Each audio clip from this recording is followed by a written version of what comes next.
Welcome. It's Wednesday. I'm ready. I know he's ready. I know you're ready. That's right, he is. But we got to do one thing, right? We got to listen to the music. I'll see you guys in a second.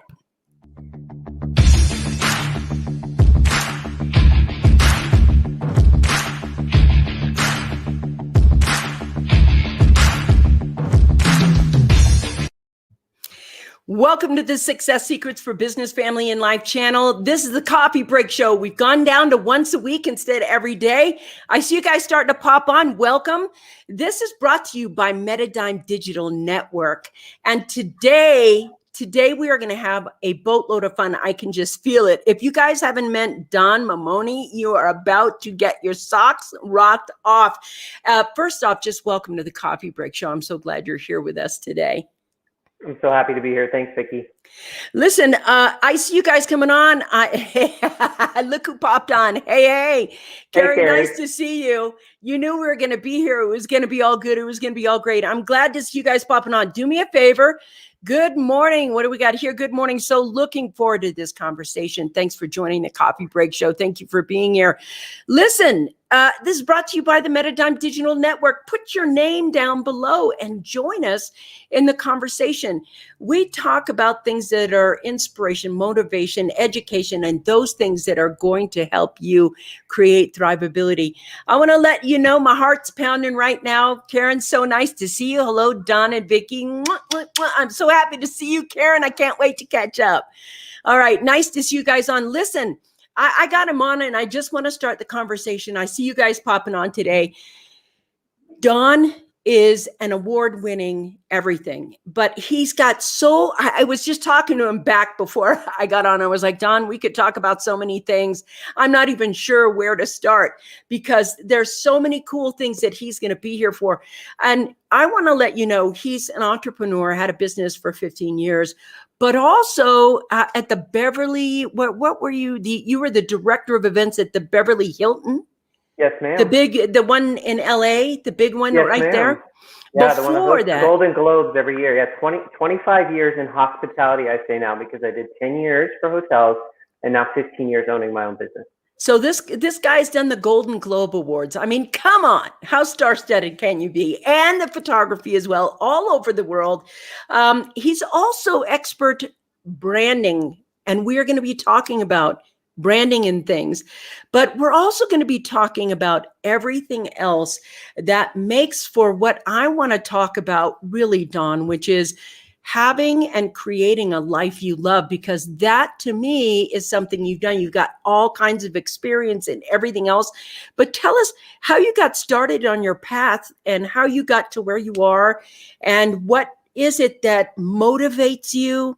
I'm asking like 3 questions all at once. What's this? What's this? What's this? But tell us about you and what motivates you. And everybody, I see, this is what I thought he was too.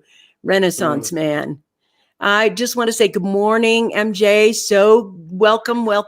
So glad you guys are here. You don't look old enough to have that extensive history, right? Whatever he's doing is doing his great skincare. Stop. Welcome to the show and have at it. Tell us a bit about you and what's important to you. Vickie, first of all, your audience, I love them already. They're kind and generous and gracious, and maybe just a little bit of exaggerating. I am happily say I'm 45. I'm going to be 45 this July.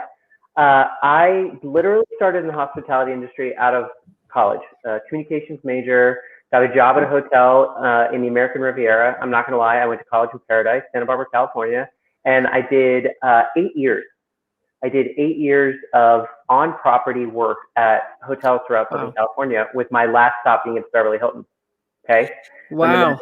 And I'm going to tell you, when you think of star-studded, you think of opulence, you think of Hollywood, you think of the Beverly Hilton, the Beverly Hills Hotel, the Regent Beverly Wilshire, that little nest of hotels.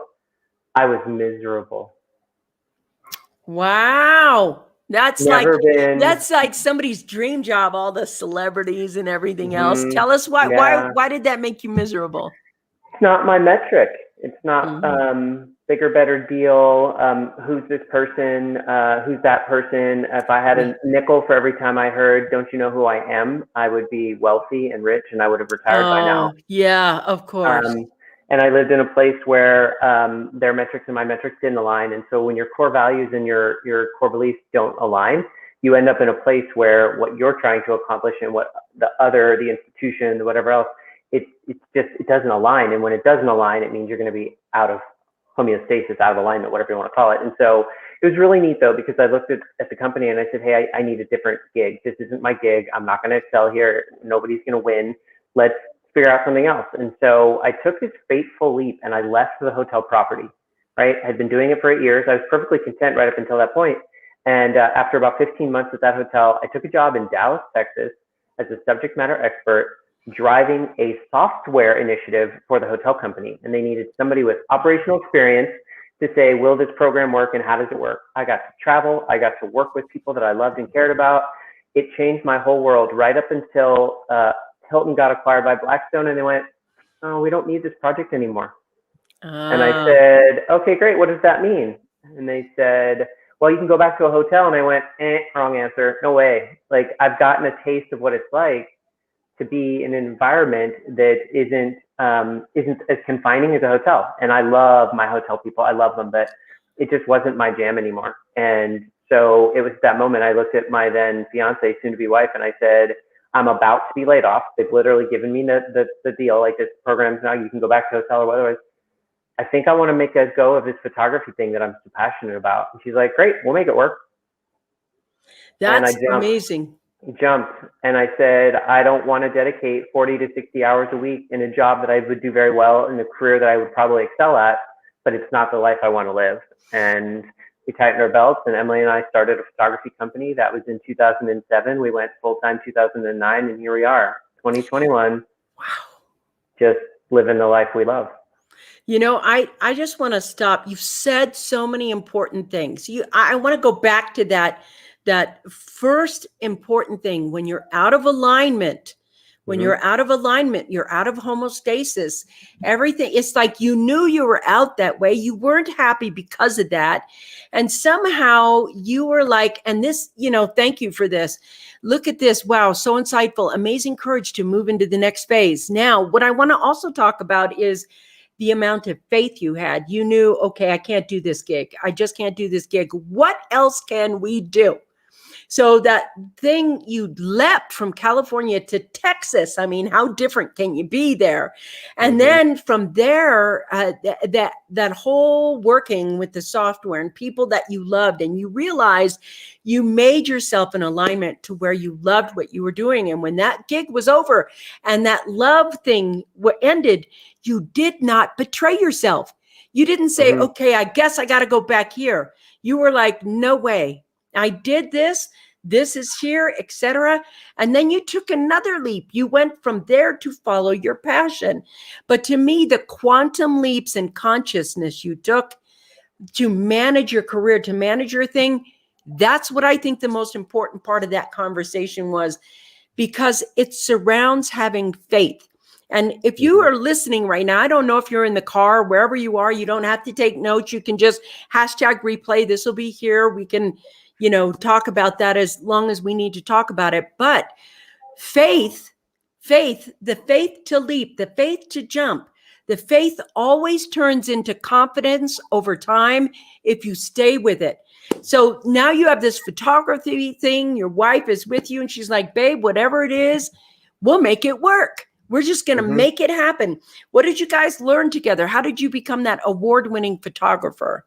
Oh, wow. This is a great question. So when Emily and I went part-time in 2007, it was all faith. It was all a leap of faith. So I picked up my camera when I took the job at corporate America. It was a funny anecdote. Like I came around the corner of my cubicle and I was really excited. We were having a great time. It was a Friday night. I came around my cubicle at like 5:01. I was like, hey, everybody, everybody's gone. 5 o'clock, it's quitting time, right? Well, in a hotel, you work till, whenever. And so I started getting the habit of like, okay, we end our day kind of at 5 and we work really hard, but days end at 5. And I would maybe work out a little bit, have some dinner, kind of hang out and be like, what am I going to do with all this time that I'm not used to having? And so I picked up my camera again, and I hadn't touched my camera except for on vacation in a very long time. So throughout the course of that 2 years, I was part-time doing like event photography. I was working for a couple magazines just in the evening times, nothing crazy. And I knew I wanted to do it. I was like, I'm always happiest with the camera in my hand. I got to figure this out. And then come the layoff, and I thought, okay, I'm going all in. I'm going to put all my faith and effort behind this. My wife joined me, who was a photographer, more in the fashion and kind of beauty type thing. We just started hustling. And when you call me a legacy branding expert, I struggle with the word expert. Not going to lie, the modest part of me, the human part of me is like, expert? Okay, fine. All right. Because 16 years later, we are fortunate to say we have some of the same clients, some of the same referral sources. And it was all about basically showing people what we did and how we did it. And we learned to stick in our strength buckets. Oftentimes people are like, so wait a minute, you and Emily are pretty awesome and all, but you're married, you run a business, you now have a daughter, and you haven't killed each other yet. Like, you are all in life together. We are so complementary, Vickie, and we stay in our strength bucket. Like, she lifts me up and supports me and helps complement me in the things that I don't do well, vice versa. And what's really amazing is at the end of every day, we'll look at each other and be like, I know we've been in the same square footage all day, but how are you? I haven't seen you. What have you been doing? Yes. And it's been really great. And so I think the things that we've learned is to stay in our strength buckets. We treat people the way that we want to be treated. We've started a brand and we grew into a brand. I've got some tenets. I'm gonna check back in with you, but I've got some things that we learned over the course of those years, because what I try to do is I try to help creative entrepreneurs understand and appreciate that they can revolutionize their brand by attracting their dream clients for life. Yes. Okay, that's the whole jam. And so we've been able to accomplish that, and it's been pretty life-changing. Yeah, it is to have long-term clients. That's why I always tell everybody, move from short-term clients to long-term clients. It is a masterful way of running your business. Want to check in, say thank you, Robin, because what he said about the end of the day, and you're like, I know we've been in the same square feet, but how are you? Yes, I know that one. Karen, thanks for this. Yes, whether you're a business partner or not, support from your partner can change everything. When you're in it to win it together, you are absolutely unstoppable. It's unstoppable that way. Have the faith to jump in with both feet. That is something that is absolutely unconditionally amazing.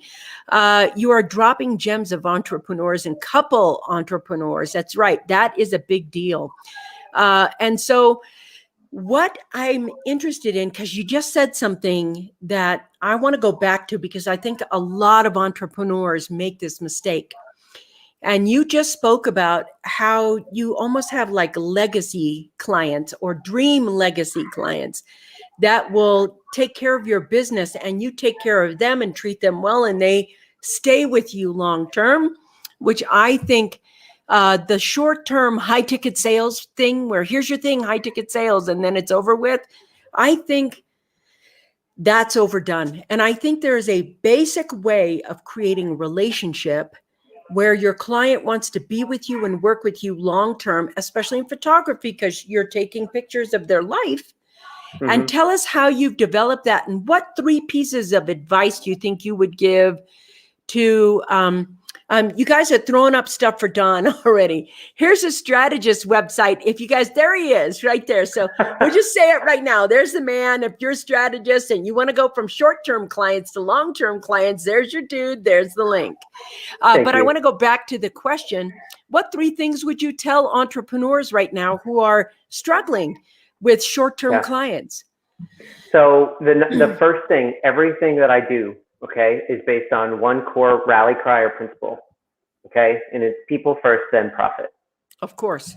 I started that 25 years ago in hospitality. I had a team of people. I met them at a new hotel for the first time. So I had moved from Santa Barbara to San Diego, and I was overseeing 3 hotels. And I just wanted them to know, like, out the gate, how do I share with this team of people, right? These people that are going to report to me, and I'm going to create a culture, and I'm going to create empowerment. They're going to run this department, right? I'm just going to be the captain of the ship. I always said people first and profit. Every decision you make, no matter how big or small, should come back to people first and profit. And as I started to develop that, Vickie, and I started working with entrepreneurs as strategists, I struggled because they weren't always grasping. Yes. At its core, people first and profit is not correlative. Okay? I want this to soak in with everybody that's listening right now. People first and profit is causal, not correlative. Okay? They don't sit next to each other. One first begets or creates the other. If you put people first, yes, profit will come. And the way that plays itself out is when you start relationship marketing and you start doing something for the people, right? And not acknowledging who are my people, right? And guys, pay attention to this. This is so huge. Who are my people, right? Your people are not clients. Those are one of your people. Your people are your family, your friends. Your people are vendor suppliers, professional partners, your competition. Those are your people, okay? Lost business, people that have said, I'd really love to work with you right now, but I can't afford you, or it's not a great fit right now. Those are still your people. Yep. If you put those people first, the profit will come, and it looks something like this. I'm going to talk to these people in my marketing. I'm going to make sure they align well with my brand. I'm going to make sure that they understand my unique value proposition. I'm going to create great experiences with them from the minute they learn who I am to the minute they start recommending me, spending money with me, whatever it is. When you do that, the profit that comes, okay, and here's the other sort of super secret thing about people first and profit, we're not talking about money. We're not talking about only money. We're not talking about the traditional Dave Ramsey definition of profit. We're talking about the things in life that light you up. Sure, of course, money, buy the things we need, put a roof over our head, go on vacation. We're talking about like what fills you up. How do you find love? How do you find contentment? Okay, I went through a process with a client. We basically did like a people first and profit audit. They were very well to do. They had a successful business. They were coming to me for efficiencies and streamline SOPs and all this kind of stuff. And they were in a very emotional state when they realized that they were dirt poor in family. Time with family, they were There's a lot of destitute. that. There's a lot of that with really wealthy entrepreneurs who, you know, I've made multi-millions at the sacrifice of having quality of life in a family relationship, in my marriage, and this or that. And then all of a sudden you get all that money, but then who do you share it with and what kind of quality of life it is? Hey, Sean, nice to see you on. I love that. Thank you, Sean. And Vickie, one of the things I got to tell you, like people don't recognize it because it looks and appears so successful, right? I've got this great job or this great company and my wife and my kids and this whole thing. But when they sit down and they audit it, nobody wants to be poor in really anything, right? You don't want to be poor in money. You don't want to be poor in family. You don't want to be poor. Guys, real quick, like I'm going to preach, okay? When I go through this exercise in front of a training session or even with an individual, you know what the person they never think about is when you think of people first and profit?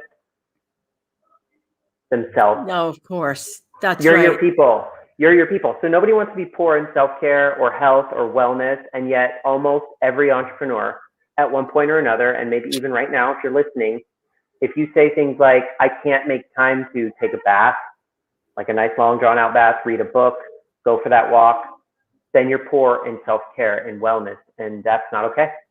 It's not sustainable. You know, that is a big deal for me because I am one of those entrepreneurs where, you know, you're old school in that they teach you to just go for it, go for it, go for it, go for it, go for it. And they tell you to work a certain amount of time so you can live like, you know, nobody else does. Well, you know, been there, made the wealth, done the things.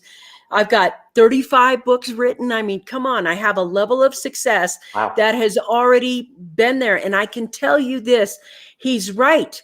He's right, because suddenly you're like, you have to take care of you in order for that next wave to happen.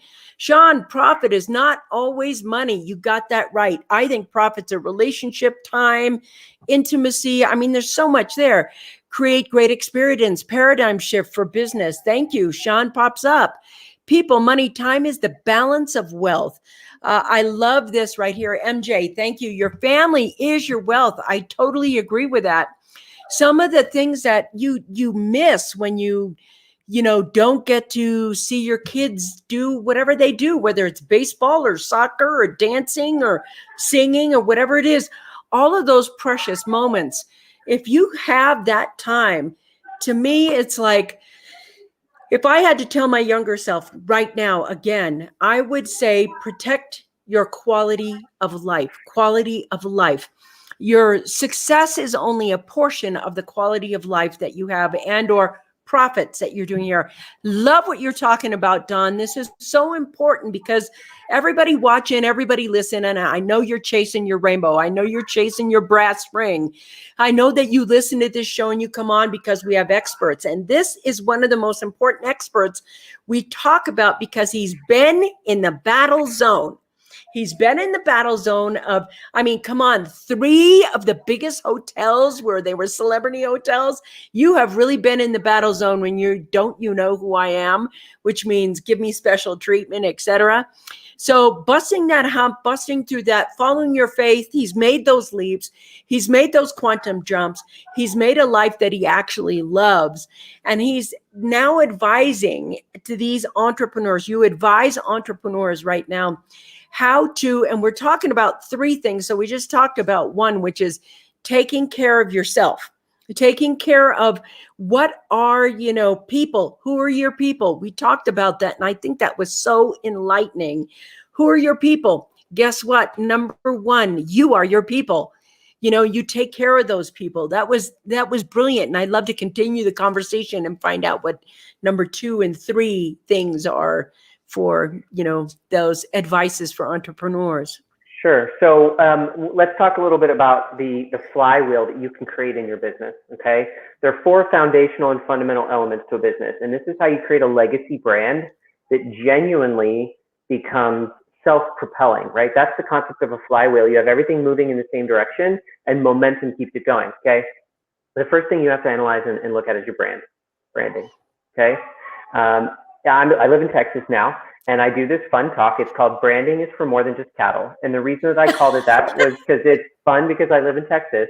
But more importantly, it brings us back to the roots of what branding is. Okay. When they had to move cattle from Texas to Oklahoma, all the cattle ran on the same trails.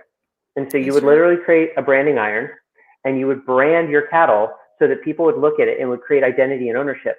Well, that's what you're doing now with your branding. Okay. And it's both a noun and a verb. Wow. Somebody's like, oh, I've got my brand. And you're like, do you? And they're like, yep, here's my logo and colors. I'm like, yeah, but what is your brand? What does it stand for? Right? In today's world, it's more than just that hot poking stick that puts a brand on something. You have to speak for more than that. And that means that you have to look at your core beliefs, where you come from, your experiences, your education, all of it.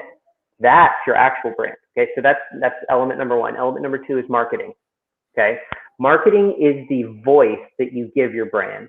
It's your persona. And here's why that's so important. Okay. If you go out into the middle of a field and you're trying to attract attention, which is essentially what you're doing with your marketing, right? Got my brand. Now I want people to know about me. I'm going to go out here. What if you talk like this? If I talk like this, you can hear me? Nobody's going to hear you. So you not only have to have a strong, loud, clear voice to rise above the noise and the distortion, but you have to give it a voice that's your voice of your brand. So here's a great example. I tend to be fun and quirky, right? I identify as non-binary. I am not like super square, and I'm energetic and I'm enlightening and I'm these things. And if my brand were like monochromatic and all of the copy on my website was like, I am looking forward to the opportunity to, and then when people meet me, they're like, wait a minute, there's a misalignment. Again, there's that word, right? They're expecting this and they get that. So marketing is so important because it's your voice and you want it to sound like you. Next, sales. Okay, that's part 3. Sales is basically your unique value proposition. And it's one of the most important ones that I talk to clients about because just like me, I struggled with sales. I was like, well, I don't want to come across as salesy and I don't want to be like that guy that's pushing them. Okay. Well, what it boils down to is I've gotten to a point now where sales is an alignment of what you want. Okay. And what I've got. That's and right. How I can make sure it's an alignment. Again, is that word, right? It's an alignment of what your wants and expectations are and how I can either get you what you want or stop what you don't, the friction, the pain point, the struggle. Okay. And then lastly, this one's obvious. It's what I talked about already. You have to create unbelievable experiences. Unbelievable experiences. You have to be proactive, not reactive. You have to go the extra mile. Exceeding the expectations, Vickie, that's the new normal. If you're just meeting expectations. Yes. Did you guys hear that? Exceeding expectations, that's the new normal. 100%. Yes. Say a little bit more about that, because to me, that's a big deal. That's what makes my show or business different than anybody else's. We spend days, hours looking at how we can exceed expectations. Say more about that. Well, one of the easiest ways to do it, and just because this is a personal decision, not whether you should do it or not, but exactly how you do it. Here's sort of my super secret litmus test, okay? When we're in business, we get super rooted in the machine that we're running, the business that we're running. Even the flywheel, which I love the idea of, it's still very mechanical, right? Nuts and bolts. I've got to get this delivered. I got to make sure they have it in time. I've got to this, right? I tell people, I want you to make a list.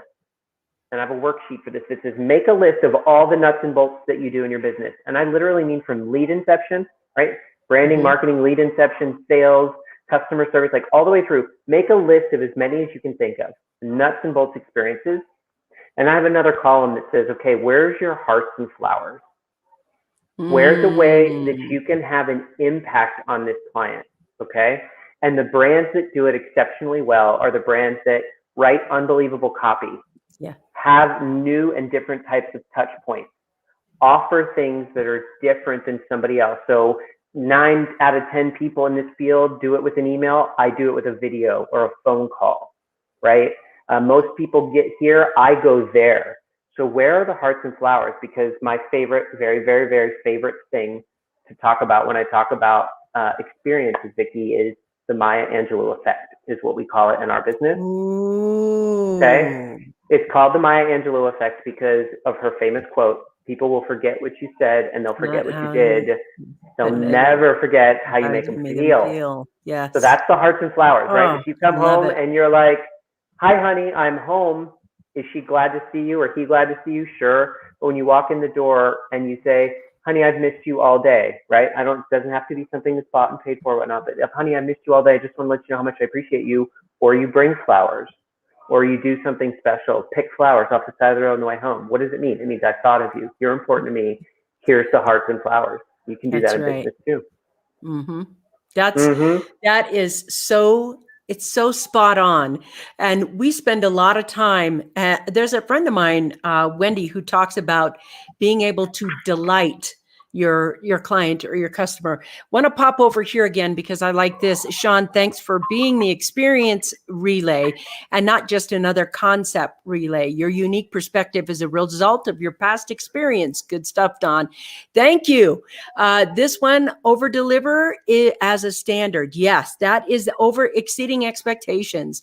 Exceeding expectations is the new normal. Love that. It's so true. I mean, if you want to succeed at business, you want to get where you're going, you want to do things all at once. This is where it's heading. And, you know, it's interesting because there's a bit of creativity, I think, in exceeding expectations. And it's happening everywhere. I'm not sure what this is, but somebody is very happy about what we are talking about.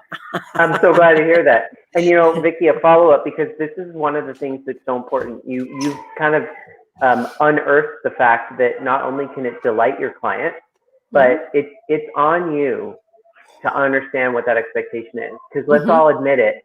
Have you ever been in a situation where you've said to a client, like, okay, I'm going to get you that right away.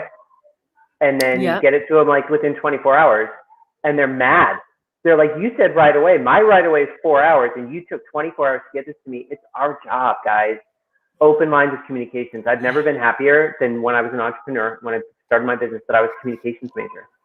Like I over communicate. I literally ask a million questions like, hey, now I finally understand what it is that you actually expect and I can't wait to exceed it every time. Yeah. And I love that about what you're saying, because that is when my business started succeeding, is when my languaging turned around and my ability to ask questions. Like, even what's your definition of this word? What do you mean by this? You know, I mean, specificity and precision is the name of the game in really making happy clients and happy communication. And what happens with an entrepreneur is they get the idea, they have the vision in their mind. They can't actually, there's somehow when they talk to you, they think that you see the same mind image they do. Right. Your questions in asking that is over delivering service. Thank you for that. That is so important. I want to talk about this. People will forget what you did and forget what you said, but they'll never forget how you made them feel. I love this, the Maya Angelou effect. You know, this is interesting because as an author, I just think that is a great book title. I mean, just the Maya Angelou effect, how to take your business service to the next level. I mean, come on, that's just a great title, and a lot of people in it. But that's just me. I'm just gonna say that. I don't disagree with you. Yeah, thank you. That's fun. But I want to talk about something else, and I'm going to drop a little bit deeper. He has no idea I'm going to ask him these questions, you guys, but I have to talk about this because there is a point where there's a level of consciousness in this conversation, and I can feel it, and I can identify with it, and I can see it. And I want to talk about the power of consciousness.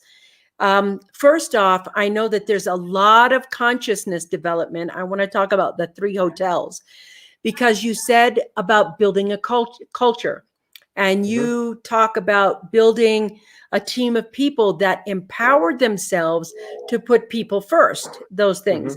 That means there's got to be a level of wakefulness and consciousness to lead 3 teams of people at 3 different hotels, developing 3 different cultures. And we're asking you, I know you're an entrepreneur, you got 1 business, but this guy's got 3 here. And I want to go back to what are some of the principles you use, whether with a client or inside your business, that are consciousness principles. And I know whatever spirituality that anyone practices, consciousness is still consciousness. Awareness is still awareness. And that is such a key thing to managing and creating culture. I want to know a little bit more about that value that helps you create relationship with teams of people, because that's what you did essentially. Hey, I'm sorry. Look at this. Girlfriend, we were talking about you today. Yeah.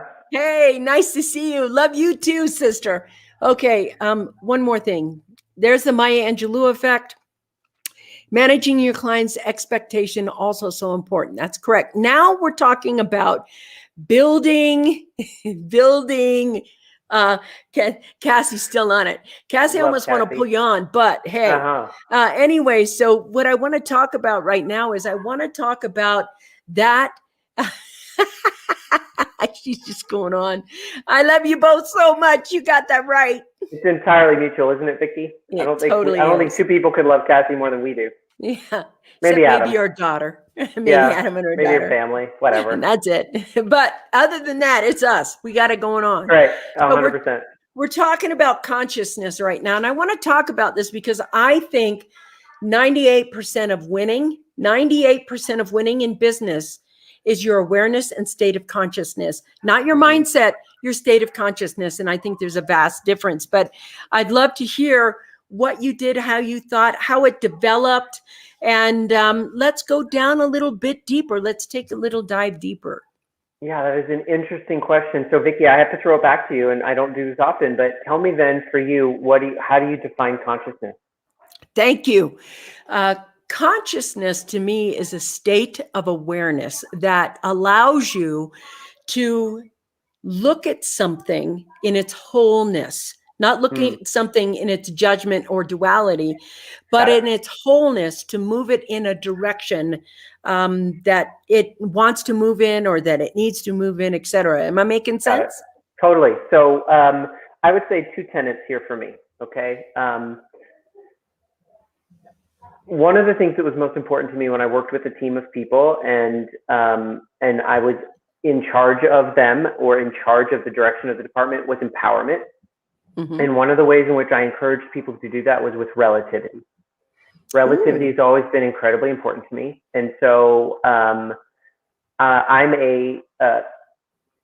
a personality that I would say is very specific in its nature, right? You could say like A type, B type. I think I was really good at the hospitality career because I was very driven by planning and organizing. And the reason they needed us was because not everything goes to game, to plan, to the way it's supposed to be. And so our job was basically to manage that process, right? How do I make sure that no matter how well we plan, when the wheels come off, what happens? And that typically was the differentiator between teams that could correct, teams that overcorrected, right? Oh, interesting. and creating an environment in which that client trusted you.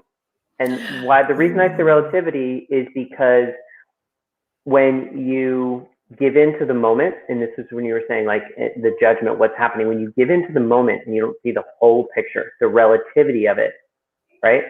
So this conference is going to be going really great. Everything's been just wonderful. And you can replace conference with project, with day, with photo shoot, whatever. Now, all of a sudden we have a kerfuffle, right? We've got a problem. How do I handle this? Mindset does come into play, right? Not the consciousness, but the mindset of, am I going to be looking at this from a positive or negative and neutral mindset?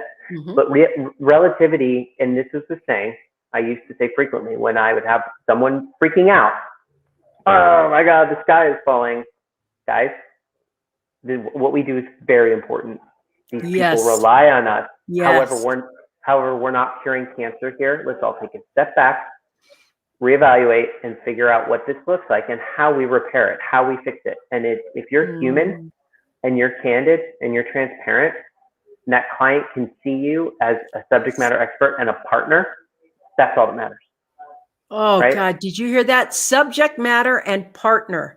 You want to be that trusted advisor, and that's just, oh, God, yeah. And the way that would play it out for us, because, and again, I'm talking to everybody, but for creative entrepreneurs especially, right?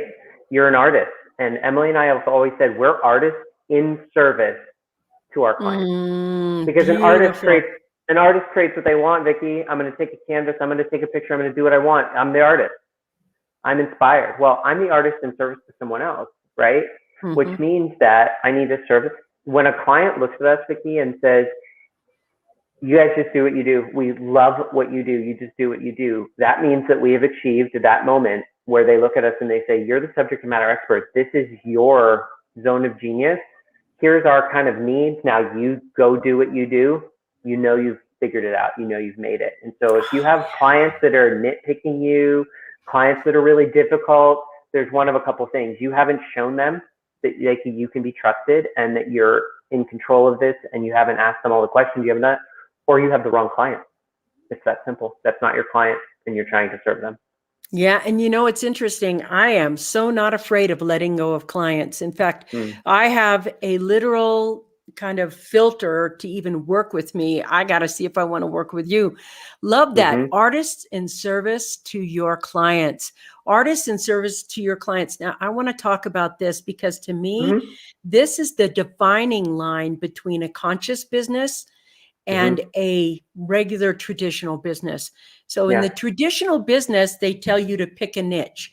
And if you pick a niche, you're supposed to pick a profitable niche. That's what you're going for, is profitable niche. When you're in service and you're a conscious business or have consciousness in your business, you're an artist in service to your clients. And that means what you do, you love to do. How you love to serve people, you love to serve people in. You love to serve them so much and so well that you don't serve everyone. You have some boundaries around who you give. You know, they tell you don't give your pearls to swine. So you don't want to be giving your pearls to swine. That definition, that whole thing, that artists, and I want to pop back up here. Thank you for this.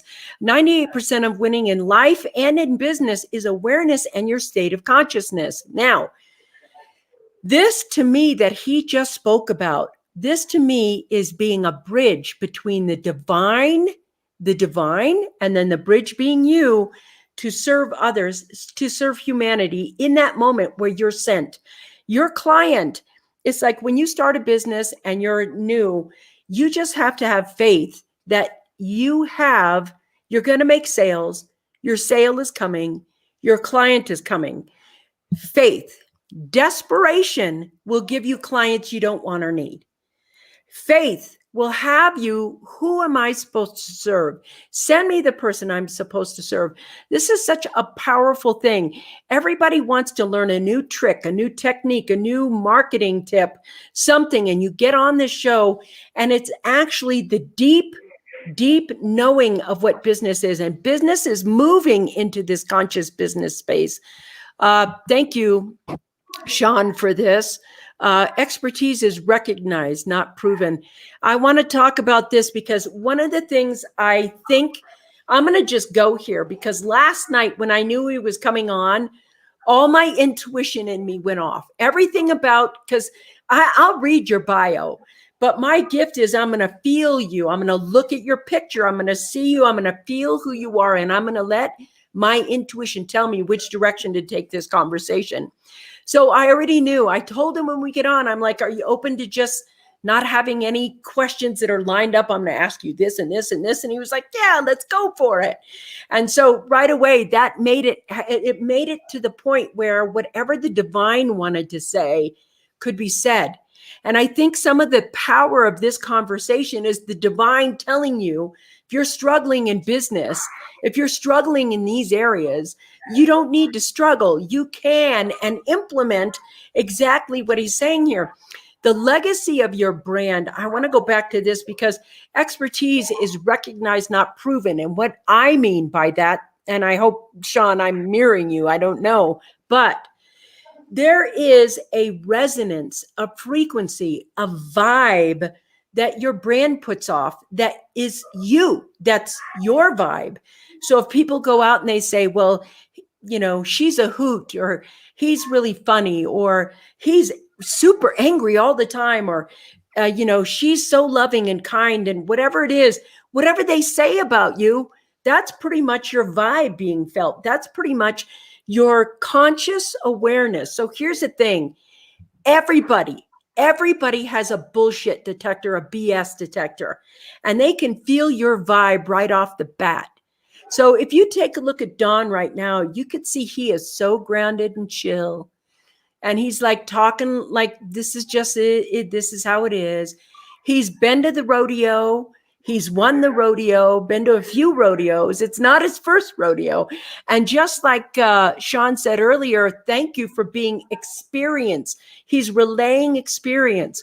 So I want to tell you, I want to talk about what your vibe is, because that's your brand, the brand that you want. How does somebody be conscious of what they're creating? Don't pick that niche. Pick you, choose you, choose you and your brand, not a niche that's profitable.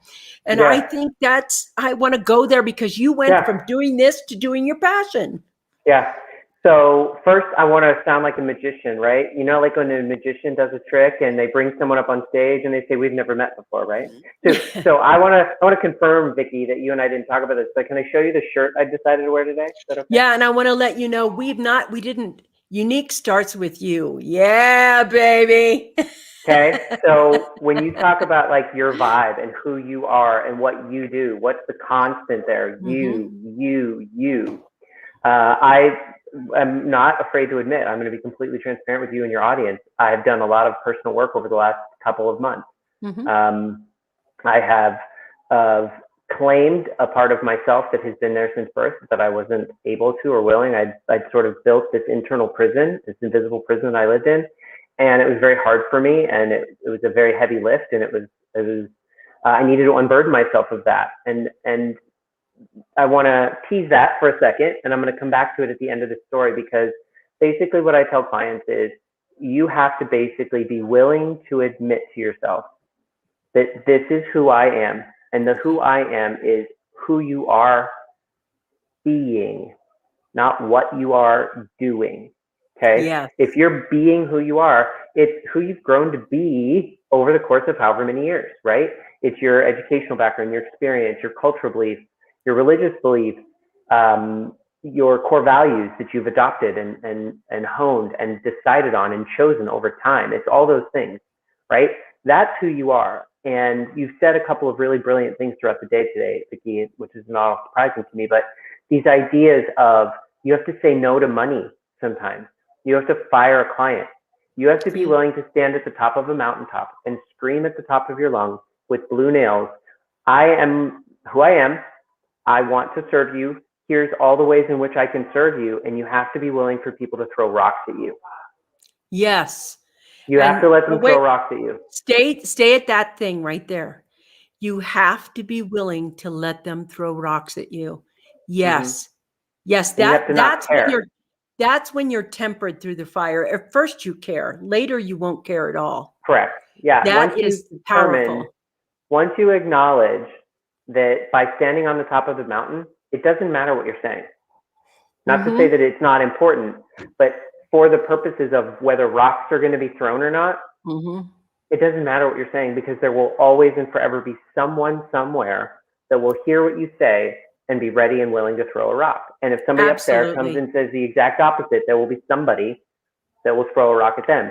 And the beauty of finding that freedom is you get to say, and this is something Cassie and I and our group talk about all the time, you attract and repel at the same time. It's a beacon and a filter, right? So let's go back to that moment, whether you're on the mountaintop or out in the field and you've got your beacon up and you're boldly claiming, like, I am, and I'm going to, and I will serve you in this way. As people draw closer because they hear you and they see you, some will literally speed up and get faster and faster until they reach you, and others will either turn around or slip through the filter and be like, I'm not here for that. I don't want that. I don't need that. That's not my thing. For some reason, right there we are. All these people are running faster to us, and all we can see is the people making U-turns. All we can see is the people slipping through the filter, and we're like, oh no, but wait.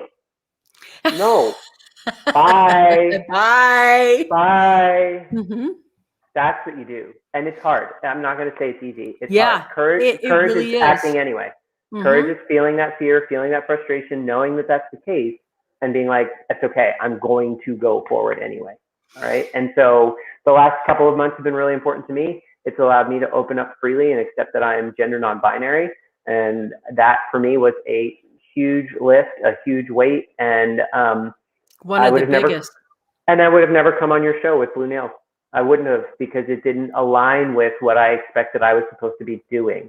Yes. Yes. And now I'm done doing. I'm going to be B. I'm B. This is who I am. I'm being. And so this is such an interesting place to be. It's so interesting. I see you guys. I'll get to you in a second, because what he's talking about is the 98% that we talked about, that aligning. I just want to go here, right here. And I want to talk about this. 98% of winning in life and in business is awareness of your state of consciousness. So I want to talk about this, because when you hide who you are, your state of consciousness is shame. And your attractor field is shame. And your vibe is shame. When you accept who you are, and the first person who has to accept it is you, when you accept who you actually really are, then what ends up happening is that there is a switch. It's not that you go from shame to self-love. You go from shame to faith. And then as faith grows, self-love happens. And when that quantum leap that he's talking about, that just, this is who I am. I totally remember going through this. I totally remember. I have a new book coming out called The Secret Joy of You. And inside that book, the first thing I talk about is my coming out story, you know, when what happened after that. But I will tell you, there's only so much success, so much quality of life, so much love that you can let in when you are masking who you truly are. But I will tell you something. Everybody's BS detector will come up and they'll know, oh, she's acting. This isn't authentic. They're acting. Here's their job role. Here's their this role. And the second you become you, you become the most powerful you, and you begin to have faith in the way the universe made you. Not just that you are, it's the faith in the way you are made. Someone's awareness of your expertise is the feeling you provide them. That's all they will remember. Your words and pictures get overlooked immediately in exchange for those imposed feelings. Yes, you nailed it, Vickie. Thank you very much. I want to talk about this. Unique starts with you. That's his t-shirt. God, I love that. That's authenticity. Absolutely. You don't need all the people. You need the ones that need you. Love that one. Thank you. That's really true. Truth. So here's the thing. When we do personal branding, you don't want everyone. You don't need everyone. You want the ones that the bridge is built for you. Now, I've had tons of clients, tons of clients that work with me that were, drawn to and wanted to know not what I was building or doing or how I could help their business. They wanted to know, how is it that I got to be this authentic? How can I be me? How can I do this and do business? It's amazing how many people are drawn to authenticity. And let me tell you something. Authenticity and vulnerability, those are marketing skills, the best marketing skills you can have. And I want to talk about how you connect with your clients. How is it that you make connections with them? And I know that you want to be memorable, and we've talked about how we can be memorable. But let's just talk about the initial connecting. Like a lead comes in, how do you discern whether you want to work with them or not? And if you do, how do you create that connection that you talked about, where you become that that wanted advisor, that trusted person? They trust you to make that decision for them. What a great question, and thank you. So one of the first things that I try to do is, again, I look at the world that I'm in, whether it be being a speaker, strategist, coach, catalyst, whether it be the photography side. I fundamentally look at it and say, hey, how are the other people in my arena doing this, right? And one of the things I like to say is, if you can embrace this unique begins with you, and you go through that process, you take the time to figure that out, it makes your competition irrelevant. Yes. Okay. So the name of our photography company is the Mamones, right? It's my wife and I, and we didn't put the Mamones photography at the end because we don't just say we're just photographers. So the word "just" is terrible. Vickie, I'm just a coach, I'm just a photographer, I'm just a DJ. All it does is just diminish. Oh my gosh, it diminishes you all day long. So we're the Mamones, right? And the way in which I experience that, and I tell people that, is we want people all over the world that have had the pleasure of working with us and us with them, saying, oh, did I hear you're having an event? Oh, that's great. Yeah, you don't want a photographer, you want the Mamones. Yes. Like, we're uncategorizable, right? And the way in which we do that is, to answer your question, a lead comes in the door, I get to them as fast as I humanly can. I typically add a heart and a flower to it. I open the conversation with something that shows that it's not just about the money, the date, the business, anything like that. And one of the things I do is I try to connect with them immediately, either over the phone, or if it's a big enough project, or if it's local, in person, or some way in which I can have a conversation. And once that door is open, sharing with them and showing them who I am and what my unique value proposition is for them. And this is my favorite way that we were able, so we went from doing largely social, okay? When we worked with brides, we very routinely shared that Emily was part of the fashion and beauty industry for a very long period of time. Because I don't know about you, but if you're a female and you're in a white wedding dress wedding and you're the focus of attention for an entire day, you think it would be cool to have someone in your creative team that's been in the fashion and beauty industry? Yeah. And there's not always a lot of photographers that can say, not only am I a photographer, but I've been photographed dozens and dozens of times. And so I know what it's like for you and for me. So that's the first thing. But when we went over to corporate and nonprofit, do you think one of the things I work in every conversation I have is how I was the director of events at a major hotel company for the better part of a decade? So that planner knows, okay, so wait a minute, in Don and his company and his team, I get photographers. This, and this. I clearly see they know what they're doing photography-wise, but now I know somebody that was a director of events, so they feel my pain. They know what I'm doing. They know what I'm going through. We can speak the same language. Like, it literally, people, I feel like, have said in the past, oh my gosh, that's so interesting. That's so great. So you know what I'm going through. So this, so that. Absolutely. Boy, that's one of the hardest things that you do. And here's how we can help with it photographically. Right? I know how the awards never run 2 hours. They run 2.5, 3 hours. Here's the way we can do this most efficiently, and we can get those photos as fast as possible. So I'm solving their photography problems, but I'm also solving their planner problems. So basically, bringing in the hearts and flowers is one of the first ways to sort of have an impact.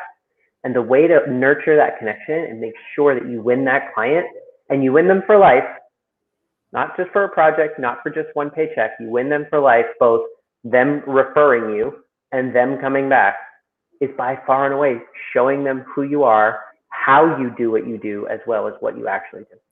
Beautiful. That was so beautifully said.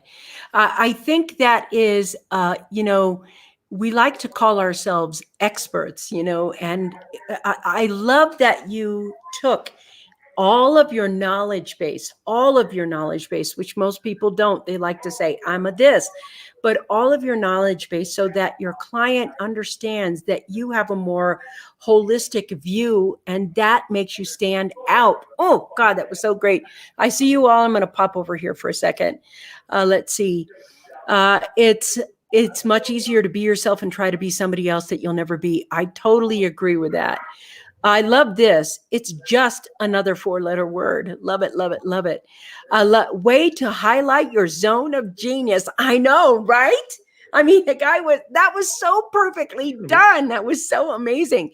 So in that theme, when you're looking at yourself, where's your zone of genius is? Where's that zone of genius is? Beautiful. Thank you very much for that. Great approach. Bring in the hearts and flowers first. Yes. And you know what's interesting about going the next mile? I understand something. This is very important for me. I really learned this from you today. Sometimes going the extra mile is simply listening and validating their possible stress, fear, confusion. Sometimes the going the extra mile, because when he talked about, yes, I understand this. I let me do your planning and your timing. That was a big deal for me. That was a big hit today. That was my aha moment for the coffee break show today. Sometimes going the extra mile is understanding and validating and listening just empathically to the pain of your client and acknowledging that you understand it. That was such a powerful thing. We don't think that that's going the extra mile, but to your client, it is. Just to be understood and feel understood.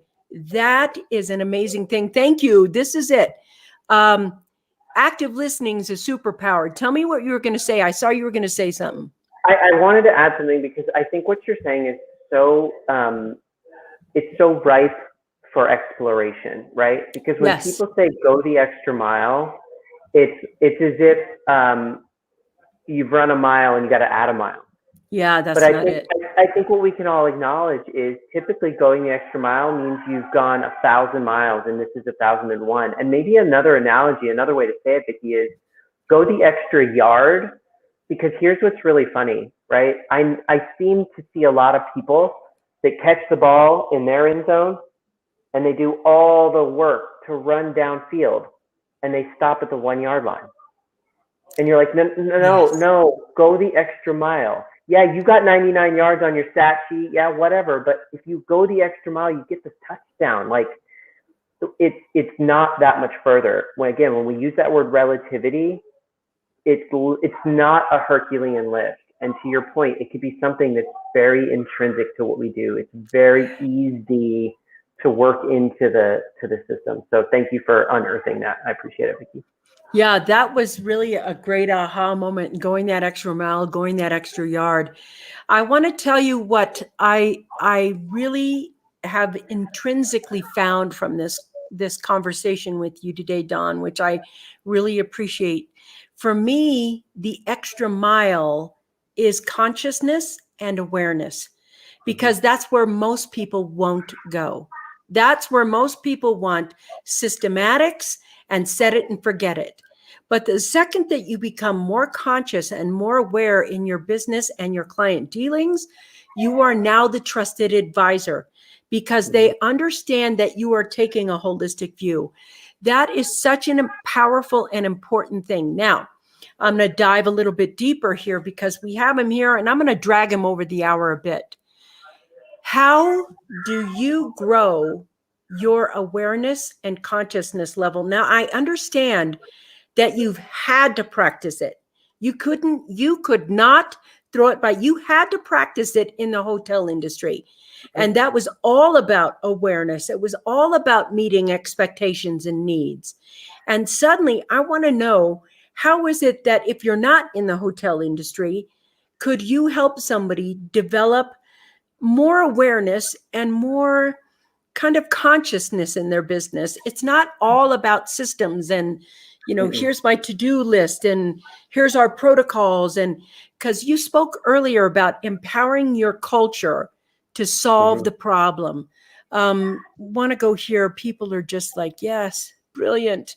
Okay. I put him on the spot. He doesn't know I'm asking these questions. I'm just doing it. This has been such a pleasure, Vickie. This is, you make this so comfortable and easy. To answer your question about finding your consciousness, like fundamentally, there's two, I think, levels we're at when we're running a business or we're in a business. We can be working on it or in it. It doesn't matter. There's still two levels: strategy and tactics. Yep. Okay. And in my world, when I work with my clients, I call them the flight plan and the roadmap. Okay? Love it. When you're at a 50,000-foot view, you can't figure out like exactly how am I going to do this? What's the minutia? What's the tactical? No, you're like flight plan. That's where you talk about core values. That's where you talk about what's the vision of this company in 3 years, 5 years, 10 years. Okay. The roadmap is, okay, I understand and recognize right now, it's unbelievably important to me that our clients feel valued. Yeah. Okay. That's part of your strategy. Great. Now at this level, at the roadmap, how?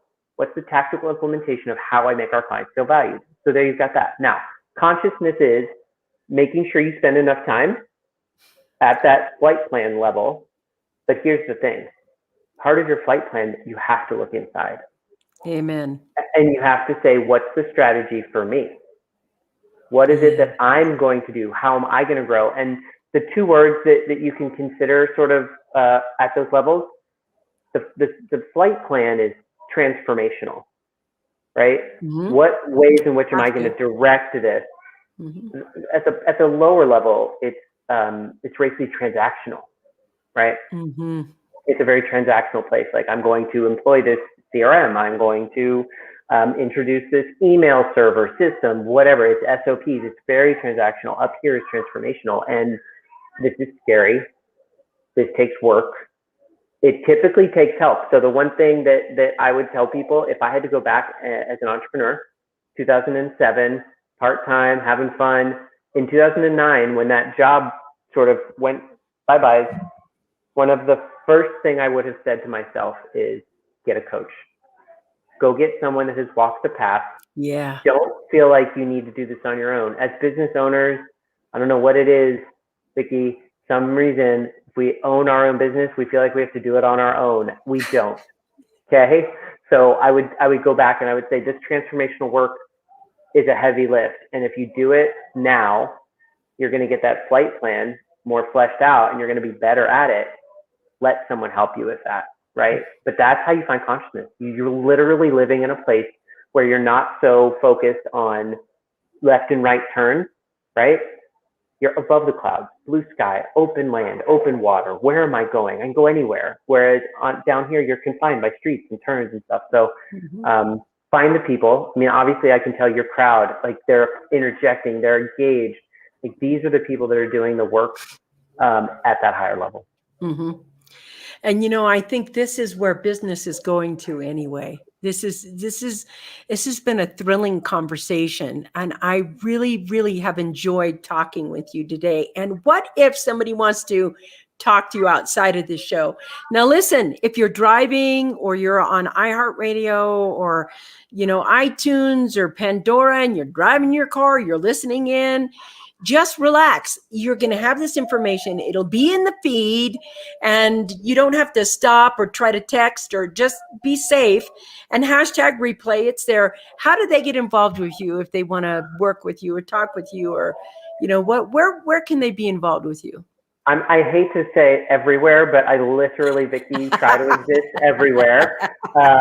I use my first and last name on all the social media platforms, to include the newest and best and most revolutionary, which is Clubhouse. You can find me at Don Mamone everywhere. My website, shocking, sit down, Vickie, don't fall out of your chair. It's at Don Mamone, www.donmamone.com. So literally, you can DM me, you can send a carrier pigeon. Basically, I want to hear what you're doing. I want to know where you're at and how I might be able to support you in making sure that you can achieve your goals faster and with less work. that's what the catalyst part of me wants to do. Oh my gosh, this has been so, I'm so happy. This has been so amazing. Thank you for being on the show with you. Now listen, everybody, I know that, it's Wednesday and this is the end of the show, etc. But I have one thing left to say, just one, and that is nobody gets out of here without listening to the music. All right, you guys, I'll see you next Wednesday. Talk to you soon. Bye.